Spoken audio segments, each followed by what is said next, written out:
What's up, guys? So it's Monkey Guy here, and I'm back. I'm back to making videos for you guys. I know it's been a long time since I made videos, and a lot of stuff came up. I really couldn't record the way I wanted to, but now I'm back. I'm start off slow with one video a week, then some turn to 2, 3, so on and so forth. But you have to bear with me because I'm trying to get myself back into it. But I promise I'm back to making videos. And what way to bring back these videos than to start off with a One Piece video? If you guys don't know already, One Piece, aka One Perfect, is my favorite anime manga of all time. And I thought to myself, it'll be a fun idea to make a video ranking the arcs of One Piece. So in today's video, I'll be making part 1 of a part 2 type video of where I'll rank the arcs of One Piece, because we all know there's a lot of arcs of One Piece. It's not going to be able to fit in one video. But before I get into today's video, please like, comment, subscribe to the channel for more content like this. And without further ado, let's get right into the video. At number 31, we have the Long Ring Lowland arc, also called the Davy Back arc. Alright, let me just say this. Oda does not miss often. But with this arc right here, he straight up airball. He missed everything. He missed a rim, he missed a backboard, he missed everything. It was a straight airball. I'm not gonna lie. When I watched this arc, when I watched the first couple episodes, I had to go to the One Piece filler arc list to make sure this arc was not canon, because this arc was so ass that I thought it had to be filler. The whole Davy Back fights, the games, whatever, it was just not enjoyable. And I was close to skipping this arc. I'm not even gonna lie. As a certified One Piece tard, I was almost tempted to skip this arc, but I willed my way through it. So yeah, this is number 31, the worst arc in One Piece for sure. At 30, we have the Orange Town arc, and there's really not much to say about this arc. We got introduced to Nami and the goat Buggy, and we saw Luffy and Buggy fight, but there's pretty much not many things that went out in this arc. It was a small arc, not that long. So yeah, that's number 30. At 29, we had the Syrup Village arc. Same thing with the Orange Town arc. It was pretty much just an introduction arc, and for this time it was Usopp. Both arcs aren't that bad, but nothing really impactful came from these two arcs, and there's nothing wrong with that. So yeah, Syrup Village arc at number 29. At 28, we have Fishman Island, and after coming back from the time skip and seeing what happened in the Return of Sabaody arc, I was so hyped to see what was gonna go on in Fishman Island. I was like, man, this gonna be the next Enies Lobby, Alabasta, Skypiea. But goddamn, look what the hell we got. I was so let down. Howdy as a villain was not good at all. Very forgettable. And that whole Sanji needing the blood transfusion from seeing the pretty mermaid, bro, that Oda made him look so down bad, bro. This is the same man that we compare to Zoro? Are we serious? I'm like, what do you say fuck me for? Serious? Now let me stop doing that to Sanji. It's not his fault, but bro, come on, man. Like, we did get some good things out of this arc, like the introduction to Joy Boy, seeing the whole Straw Hats face off against the Howdy Pirates, and Luffy doing Red Hawk for the first time. But I expected far more from this arc, and I was let down. At 27, we had a post Enies Lobby arc, and low-key, a lot of things happened in this arc. First and foremost, we get to see Frankie join the crew alongside with Usopp and Robin rejoin the crew, and these were nice little emotional moments. Love to see it. They were nice. But we have bigger and better things to talk about. Koby. When you think of the words glow up, you have to think about Koby. You just have to, because look at what this man was before. This man, Koby, was weak, getting bitched around, and you just never saw that you would think would be powerful. Never. But when this man came back, when we haven't seen him how many chapters? Like 500 chapters? This man did a whole 180. He was a whole new man. He even ran the ones with Luffy for a little bit. Like, bro, Did he learn like 2 or 3 of the 6 powers that the CP9 members were using? Like, this man was acting different.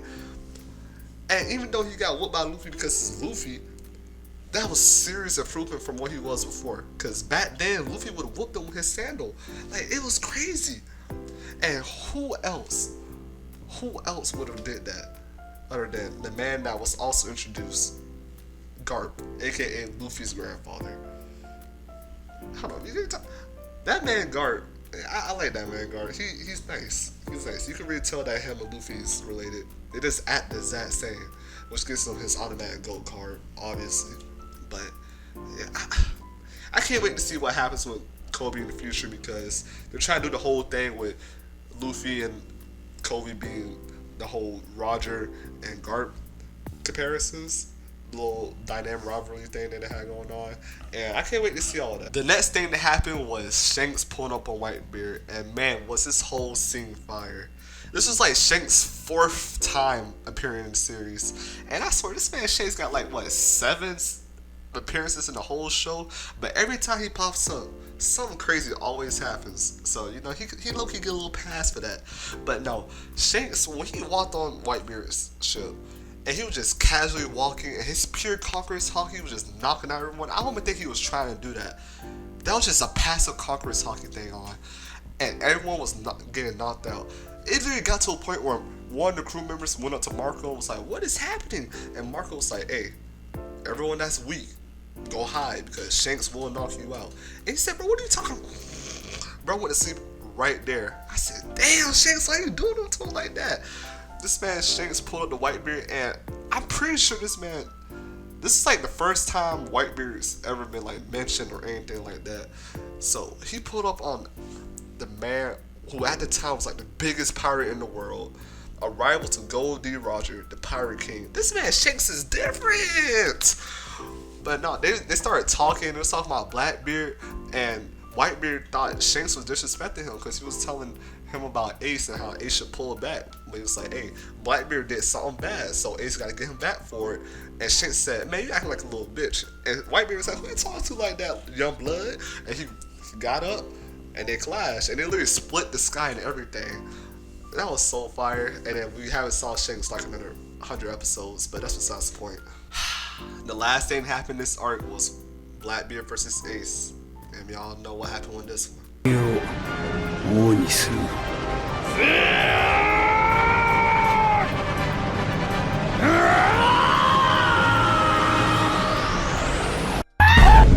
So that was a fucking lie. At 25, we have Reverse Mountain, and this is when we get introduced to the most loyal animal in the entire show. And no, I'm not talking about Chopper. I'm talking about Laboon, man. Shout out to Laboon. Laboon waited, what, about 50 years for Brook? How can you get more loyal than that? I already know when everything's said and done, and Brook finally goes back to Laboon, he's gonna be crying tears of joy. And, wait, hold on. How can Brook cry tears of joy when he's a skeleton? No, not funny. That's my fault. Yeah, that was kind of cringy. Nah, I'm sorry. I gotta do better than that. My fault. Yeah, man. The whole highlight of this art was meeting Laboon and finding out everything about him. And I mean, we did get introduced to VB, but I mean, who really cares about all that? The whole highlight was Laboon. Laboon over Chopper any day of the week. So yeah, we got Reverse Mountain at 25. At 24, we had a Romance Dawn arc. It's the first arc in One Piece where we get introduced to Luffy, Kobe, and of course the best character in all of fiction, Roronoa Zoro. No other character stands up to him or his greatness.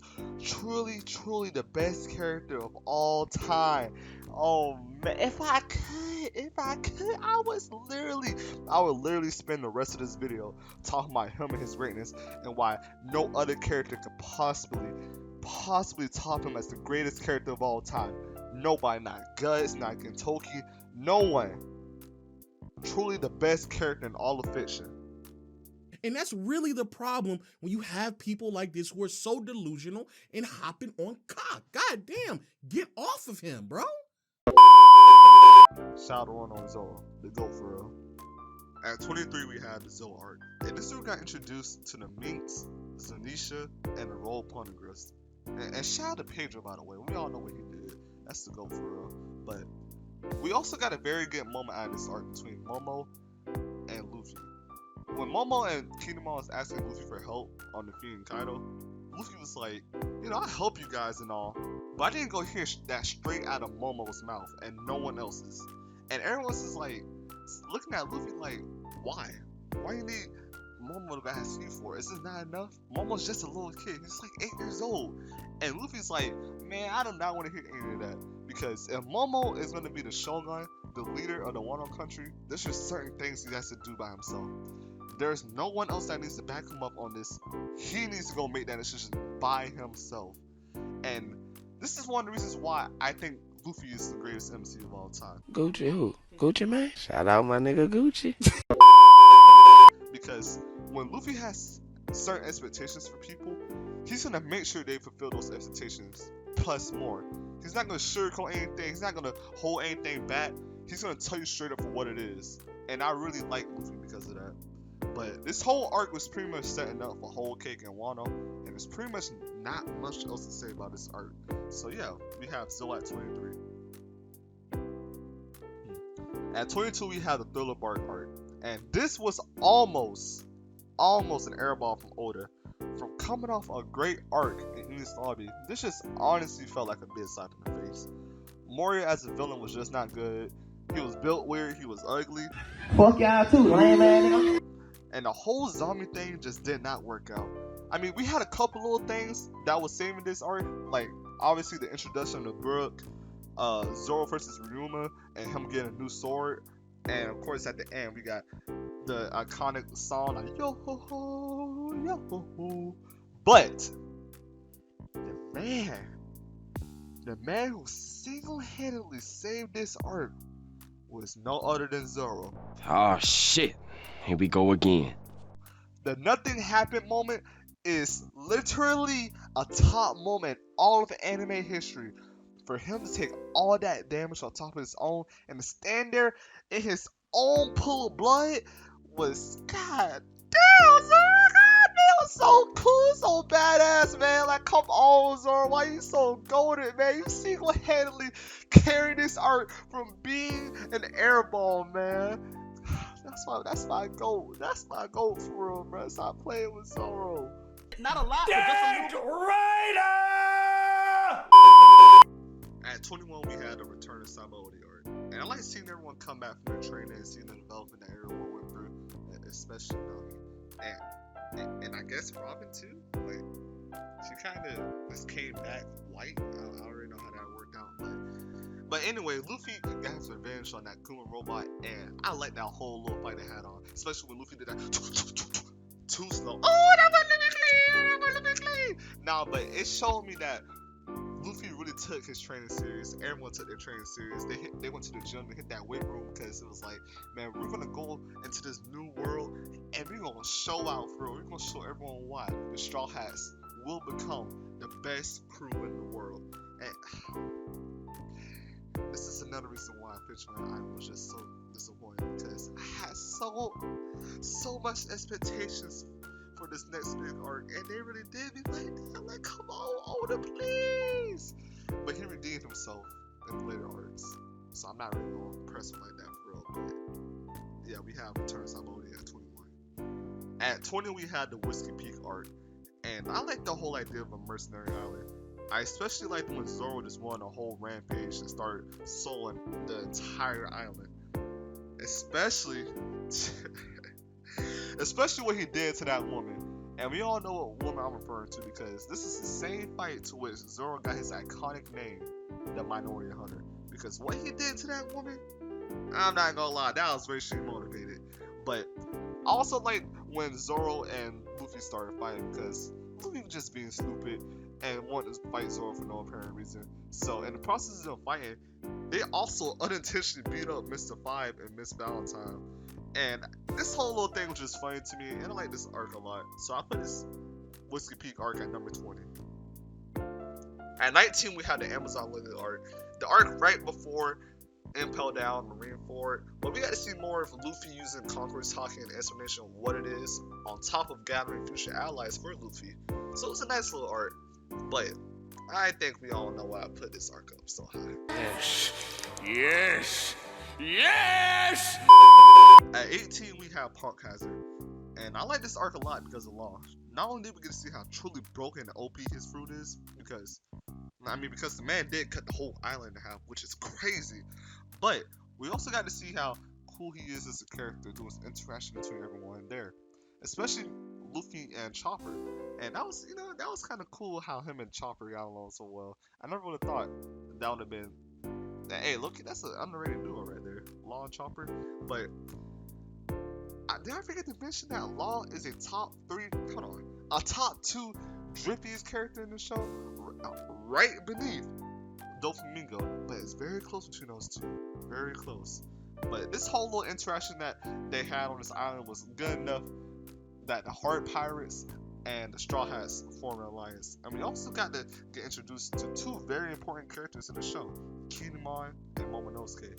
And this whole arc, now that I think about it, it was the first arc to really set up for Wano. So yeah, we have Punk Hazard at 20, or 18. At 17, we had the post-war arc, and I like this arc a lot because of what happened between Luffy and Jinbei. At this point in time, as we all know, Ace smoked that pack. He died, Mr. Donut Man himself. But Luffy was taking this pretty hard because, let's face it, at Marineford, he was weaker than a lot of people there. And he really couldn't do anything. And as a result, Ace died. And he took this all out himself. He was just causing a big scene on the island to the point where Jinbei had to get up and being the real person that he is, he had to go press Luffy and be like, hey, I know you're at a very low point in your life right now. You think you lost everything, but think about it. Think about who you still have left. And he thought about it. Thought about Zoro, Sanji, Nami, Robin, Chopper, and everyone else. He just broke out in tears and said, I still have my crew. And Jinbei said, yes, you're right. So what are you going to do? Are you going to sit around here and cry for the rest of your time here? Or are you going to get strong so that stuff like that will never happen ever again? And we all know what happened. Luffy had to get in that weight room and get right.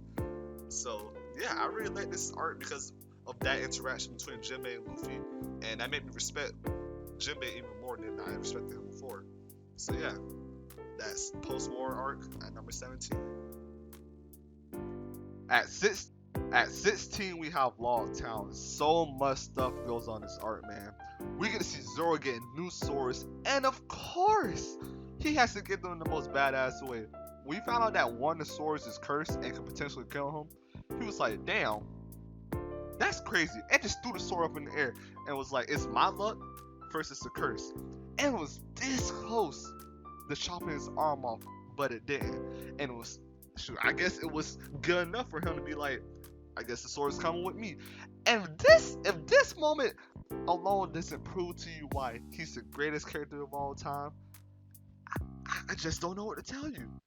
We also get introduced to the man Smoker and the world's most dangerous man, Dragon, aka Luffy's dad. And probably one of the craziest things that happened in this arc was Luffy almost dying.